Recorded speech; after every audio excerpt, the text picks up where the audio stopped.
Sumakay nga pala ako dyan ng tricycle para sana ay umuwi na, pero yun nga hindi ko inakala na magkakatagpo pala yung aming landas ng kapatid ko kasama pa niya yung kanyang jowa. Dito kasi sa bandang City Mall yung bagong nga paradahan ng bus, motor, tsaka tricycle. Nagulat mga talaga ako nung tinanong nga nila ako kung saan niya ako pupunta, sabi ko naman ay uuwi na nga ng diretso dahil anong oras na. Abay nagyaya dahil pupunta nga sila dito sa Tambak, New Washington para nga maghanap ng pwedeng pasyalan at tsaka kainan. Nagtanong nga sa akin kung gusto ko nga sumama sa kanila, oo agad yung naging tugon ko. Kaya't sa muli ay nagpahatid nga kami kay Kuya Tricycle Driver dito sa may Chinese Cemetery at saka sumakay na nga rin kami ng multicab patungo dito sa may Tambak, New Washington. Andito lang pala kami pumunta sa may Baby Love na kainan. Isa rin ito sa may masarap na mga sinaserve na pagkain katulad ng mga seafood, fresh na mga talaba, hipon at saka crabs. Medyo may katagalan na nga rin pala akong hindi nakakapunta dito kasi yung last na punta ko dito yung kasama ko nga yung kapatid ko na si Jorly. Ilang beses na nga rin kasi ako dito nakakapunta kasama yung mga kapatid ko sa tuwing sahod. Anyways mga bossing, dahil meron nga sila ditong iba't ibang mga pagkain na pwede nilang isinaserve, hindi lang yan dahil may mga drinks din. Pumasok na nga rin pala kami sa loob at saka namili na nga rin itong kapatid ko ng pagkain na pwede nga natin kainin. Umorder na nga rin pala ako ng 3 kilo dito ng talaba, hipon, drinks, kanin at saka sisig. Masarap kasi yung kanilang sisig mga boss. Kung talaba naman ang iyong i-order ay meron nga din sila ditong well done, hindi pa niluluto at yung katamtaman nga lang na pagkaluto. Meron nga din sila ditong fried chicken at iba't ibang luto ng mga manok katulad nga nitong buffalo wings, buttered at saka adobo. At kung ikaw naman na isa sa tao na mahilig niya sa mga gulay or vegetarian ay meron naman silang different available ng mga vegetables katulad ng adobong kangkong, ensiladong talong at saka chop suey. Meron din silang pang appetizers katulad nitong salted eggs, siomai at french fries na mabibili mo lang sa kanya-kanyang presyo ng bawat serving. Kung usapang panulak naman ay meron din silang available ng mga soft drinks, some selected na mga shake na flavor at coffee latte. At maya-maya naman ay tinawag nga ako netong owner na si Ma'am MJ Andrade ng Baby Love na magpa-picture nga daw kami. Yun saglit nga lang yon at maya-maya naman habang nag-aantay ay dumating na nga rin yung ating mga na-order katulad nga netong ilang kilo ng talaba. Iluluto nga muna nila ito kasi nga yung ating napili na luto na tong talaba ay well done nga. Meron din tayo ditong buttered shrimp na nabili nga lang natin in just 250 pesos sa kada serving niya. Halos nasa 6 na piraso nga rin pala itong buttered shrimp. At ito naman yung pinakamasarap na sisig at ito nga yung pinaka nahuli na naluto. Umuusok-usok pa yan kaya tara na, atak na, magdadaya tayo pero i-cancel muna natin yan. Yung last time nga na pumunta nga tayo dito sa may Baby Love ay medyo maliit pa nga lang yung espasyo pero ngayon tingnan nyo naman sobrang lawak na talaga.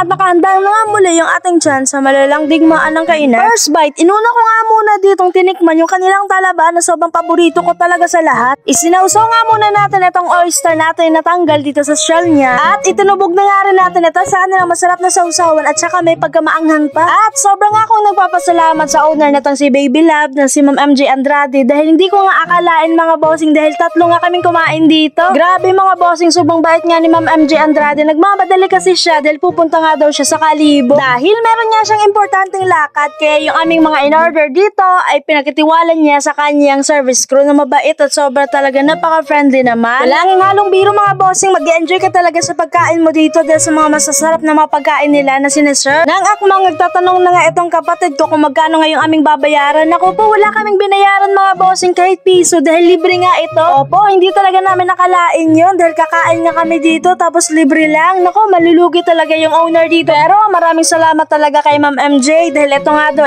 kanyang pasasalamat sa akin nung last time na nag-vlog tayo dito. Palagi din nga silang bukas from Monday to Sunday. Pagkatapos nga namin na kumain ay pumunta naman kami dito sa isang masarap na pagpasyalan para nga kumuha ng magandang video at saka picture. Grabe, craving satisfied na naman kaya hanggang dito na lang yung video natin. Bye-bye!